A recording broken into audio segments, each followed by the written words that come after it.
मैं स्वयं उस समाज से आया हूं, इसलिए मैं आपको कहता हूं, मैं इस दर्द को जानता हूं और मैं आपको रक्षण दे करके ही रहूंगा और इसलिए मुझे आपका साथ चाहिए। साथियों, आपको चोट पहुंचाने के लिए कांग्रेस इतने पर ही नहीं रुक रही। कांग्रेस आपकी संपत्ति भी छीनना चाहती है। कांग्रेस एक्सरे कराने वाली, एक्सरे मालूम है ना, उनके नेता बोल रहे एक्सरे करेंगे और आपके लॉकर में क्या पड़ा है वो खोज के निकालेंगे, आपके घर में क्या पड़ा है वो खोज के निकालेंगे। अगर माताओं बहनों ने थोड़ी पूंजी बचाई होगी और अनाज के डिब्बे में रखती हैं तो एक्सरे करके वो भी खोज के निकालेंगे। लॉकर में रखे आपके गहने हो, महिलाओं का मंगलसूत्र हो, कांग्रेस सब कुछ खोजने में लगेगी और फिर कहती है हम इसे छीन लेंगे और फिर उसको बांट देंगे। आपको ये मंजूर है क्या? जरा मुझे पूरी ताकत से बताइए, अगर मेरा विषय समझते हो तो ये आपको मंजूर है क्या? आपके पास अगर एक घर गांव में है और एक घर आपने शहर में ले लिया, दो घर है तो एक घर कांग्रेस ले लेगी, कांग्रेस की सरकार ले लेगी। अगर आपके पास दो गाड़ी है तो एक गाड़ी कांग्रेस की सरकार ले लेगी। ये उन्होंने घोषित किया है। क्या आपको ये मंजूर है क्या? ये करने देंगे क्या?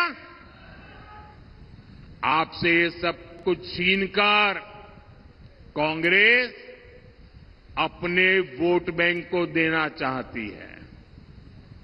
साथियों, इतना ही नहीं, कांग्रेस ने तो आज एक और पत्ता खोल दिया है।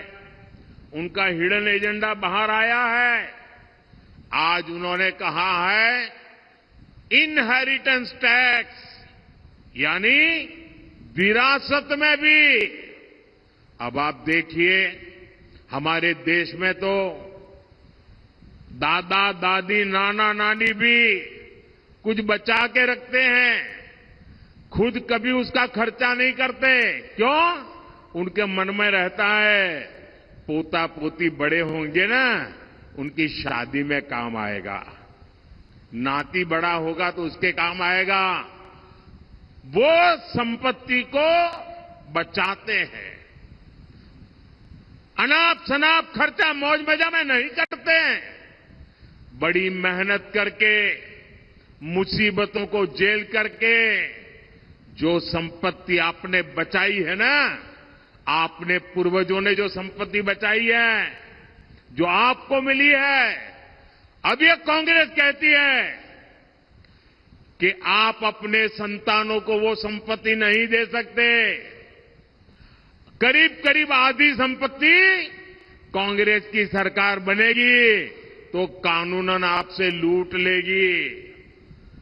जो संपत्ति आप अपने बच्चों को देना चाहते हैं, उस पर भी कांग्रेस टैक्स लगा करके लूट लेगी। आप कल्पना कर सकते हैं, कांग्रेस भारत के सामाजिक मूल्यों, भारत के समाज की भावनाओं से कितना कट चुकी है। कांग्रेस को भारत के पारिवारिक मूल्यों तक का अंदाजा नहीं रहा है। घर के बड़े बुजुर्ग जीवन भर कुछ न कुछ जोड़ते हैं ताकि अगली पीढ़ियों को देंगे, पोती नाती को देंगे। और यही हमारे देश की परंपरा है, स्वभाव है, संस्कृति है। हम भारतीय जरूरत है के हिसाब से खर्च करते हैं, पैसे बचाने की कोशिश करते हैं। कांग्रेस पीढ़ी दर पीढ़ी चलने वाली इस बचत पर भी, इस संपत्ति पर भी उसकी नजरें हैं लूटना चाहती है। यानी कांग्रेस का मंत्र है, कांग्रेस का मंत्र है, ये याद रखना, घर घर पहुंचाना। मेरी बात पहुंचाओगे घर घर? मेरी बात घर घर पहुंचाओगे? कांग्रेस का मंत्र है, कांग्रेस की लूट, जिंदगी के साथ भी लूट और जिंदगी के बाद भी लूट। साथियों, कांग्रेस को देश के संविधान से नफरत है, इनको भारत की पहचान से नफरत है। इसलिए ये हर उस प्रोजेक्ट पर काम कर रहे हैं जिससे देश कमजोर हो, देश की साख कमजोर हो। ये लोग समाज को आपस में लड़वाने के लिए नए नए पैंतरे लेकर आते हैं। हमारी आस्था ने हमें सदियों से एकजुट रखा है। कांग्रेस पार्टी उस आस्था पर हमले करती है। अयोध्या में प्रभु राम का राम मंदिर प्राण प्रतिष्ठा के समय कांग्रेस ने क्या किया, पूरे देश ने देखा। आपको याद है ना? याद है ना? भगवान राम को काल्पनिक बताने वाली कांग्रेस ने राम मंदिर के प्राण प्रतिष्ठा के निमंत्रण को ठुकरा दिया, ठुकरा दिया। क्या ऐसी कांग्रेस को ठुकराना चाहिए कि नहीं ठुकराना चाहिए? जिसने राम मंदिर की प्राण प्रतिष्ठा को ठुकरा दिया, ऐसी कांग्रेस को ठुकरा देना चाहिए कि नहीं ठुकरा देना चाहिए? आपने इनकी भाषा सुनी है? भाइयों बहनों, इनका विरोध केवल अयोध्या, राम और राम मंदिर तक नहीं है। इन्हें मंदिर और मंदिर जाने वालों से भी दिक्कत है। पिछले साल ही मैंने यहां सागर में संत रविदास जी का भव्य मंदिर का शिलान्यास किया था।